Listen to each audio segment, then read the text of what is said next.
Now we're going to look at a student workbook, or we call them disciple guide for kindergarten. Each lesson is very similar. As you can see as I pull this apart, there's a staple on the end. I pulled that out, and each lesson is nested.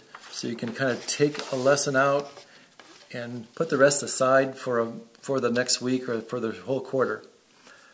Each student workbook has 4 pages. As you can see, this first page is kind of a starter. Let's get the kids interested in what's going on in the lesson.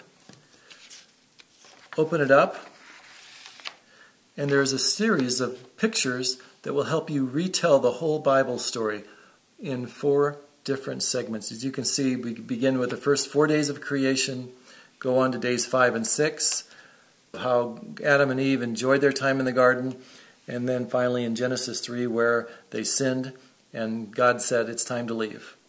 Your kindergartners are pre-readers. They're going to recognize some words and they're beginning to read, and by the time the year is over their reading skills will have improved greatly. But you can see a picture story for every one of the Bible stories that retells in a very short form what took place in the story. At the end of each lesson, we want kids to apply the truth to their lives. We call it heartbeat. There's a simple activity where kids, in this case, cross out and write the word, "Who else needs a hero?" M-E, I do. So the heartbeat is an opportunity for kids to apply the lesson to their lives. On the back of each student workbook page, you can see a picture that illustrates the disciple story. Every Bible story has a parallel contemporary story using D, Sci, and Paul.